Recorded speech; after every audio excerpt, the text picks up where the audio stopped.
Halo guys, balik lagi bareng aku Arisa. Apa kabar semua hari ini? Semoga selalu sehat ya. Yang terpenting jaga selalu kesehatannya teman-teman ya. Nah, video kali ini masih Dokter Tiva dan Roy Suryo nih teman-teman. Ya kita tahu bahwa beberapa waktu lalu Dokter Tiva dan Roy Suryo itu ditangkap ya. Dan kemudian setelahnya itu ada berita bahwa mereka tidak ditahan. Ya memang benar adanya seperti itu teman-teman. Nah, itu kabar baik ya untuk kubu Roy Suryo CS ya, Roy Suryo dan Dokter Tiva. Dan kabar baik juga untuk Dokter Tiva dan Roy Suryo itu sendiri. Ya pastinya senang dong ya karena emang tidak jadi ditahan. Tapi kalau mengingat hal itu, aku jadi ingat deh ada video di mana Dokter Tiva mengatakan bahwa penasaran begitu. Beliau mengatakan bahwa beliau penasaran gitu rasanya di penjara itu seperti apa ya gitu ya. Apakah sepenakutkan itu atau gimana gitu. Oke, untuk selengkapnya kita langsung gas saja deh ke videonya. Kalau mau berani itu jangan kepalang tanggung gitu kan. Kalau mau berani jangan kepalang tanggung, terutama saya gitu ya. Kayak apa sih rasanya di penjara gitu ya. Pasti enak itu, makanya saya pengen gitu kan. Halo. Dokter Tiva, apakah hari ini sehat, Dokter Tiva?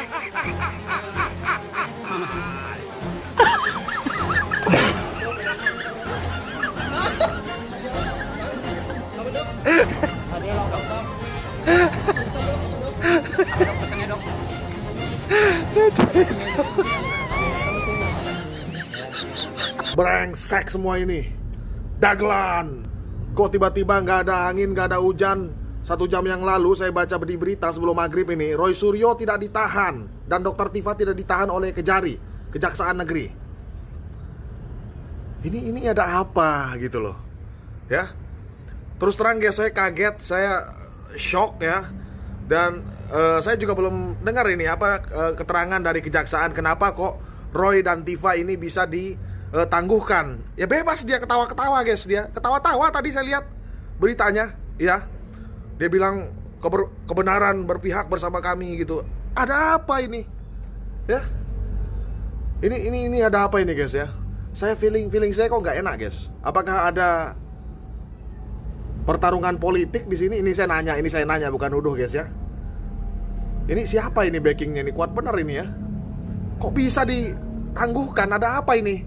Coba guys tulis di kolom komentar sini. Saya masih bingung kawan-kawan. Hidup Jokowi. Ya, Bapak Prabowo, Mas Gibran hari ini hukum dipertanyakan. Utamanya Bang Dasko. Bang Dasko, hari ini hukum dipertanyakan. Ya, kami memohon kepada para petinggi, para elit untuk tidak mendengarkan pihak-pihak yang menagih utang politik. Seolah-olah juga berjasa terhadap kemenangan Prabowo Gibran. Kemudian menagih hal itu untuk seorang Roy Suryo dan Dokter Tiva. Kami meminta Bapak Jaksa Agung sendiri yang harus menjelaskan bila mana memang benar bahwa telah terjadi persetujuan atau ACC penangguhan terhadap Roy Suryo CS hari ini. Untuk itu saya minta Bapak Jaksa Agung untuk konferensi pers terbuka agar semua masyarakat melihat bahwa inilah hukum di Republik ini yang bisa ditagih secara politik, yang bisa diperjualbelikan secara politik, berbebas menghina siapapun, bahkan presiden setuju bebas untuk dihina. Besok lusa jangan salahkan ketika masyarakat menjadi amburadul karena penerapan hukum yang semena-mena. Yang butuh keadilan di sini bukan Roy Suryo sebagai tersangka, tetapi yang butuh keadilan adalah Bapak Insinyur Joko Widodo. Beliau adalah kurban muli. Bagaimana seorang datang ke kuburan menghina, mengatakan bahwa ini bukan anak dari ibu itu.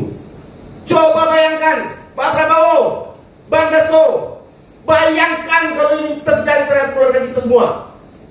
Bayangkan Pak Jaksa Agung, bayangkan Pak Jaksa Agung. Kalau Pak Jaksa Agung juga disampaikan seperti itu, didatangin kuburan orang tua Pak Jaksa Agung, mau dilakukan tes DNA, apakah ini membuktikan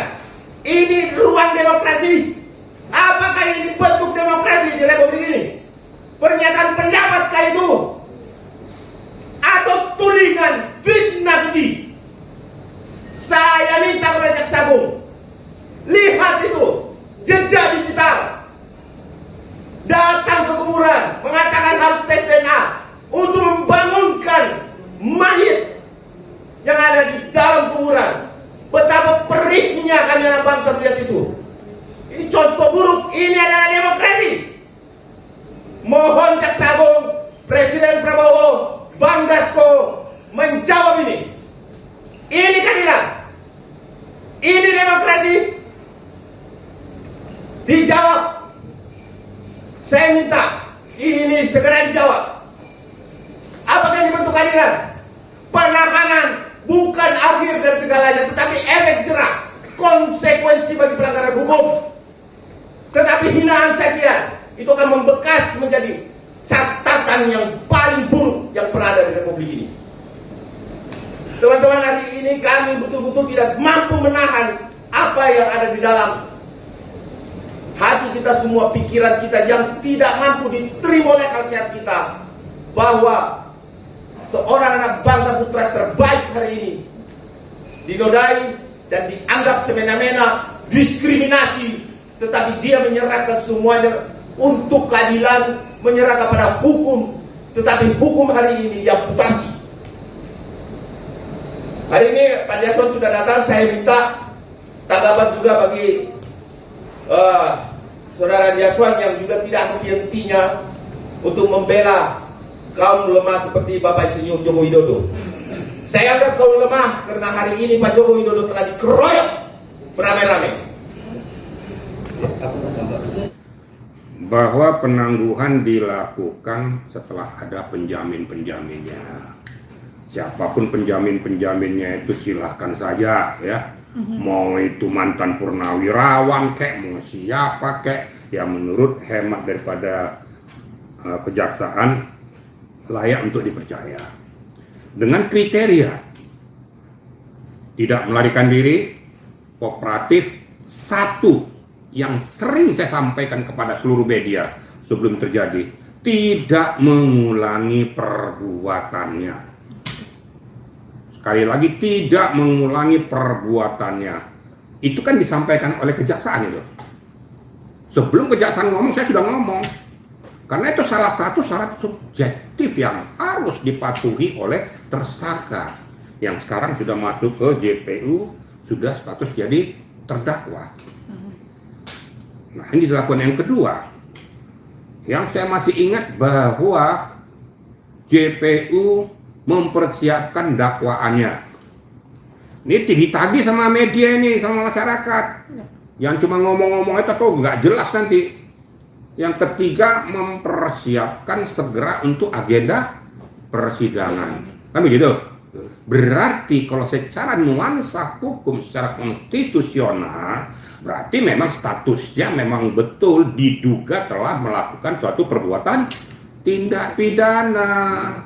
Kenapa? Karena sudah menyebutkan mempersiapkan dakwaan. Berarti siap untuk memasuki arena persidangan. Nanti di sana ajang pembuktian, silahkan. Pada saat nanti jaksa JPU menyampaikan dakwaannya, silahkan lakukan eksepsimu. Tapi seketika hakim mengatakan bahwa masuk kepada materi pokok perkara, berarti masuk agenda pembuktian. Silakan saja dari satu dengan yang satu mempersiapkan ajang pembuktian. Saksi ahli, saksi adecar, bukti-bukti tambahan yang lain, dan lain sebagainya.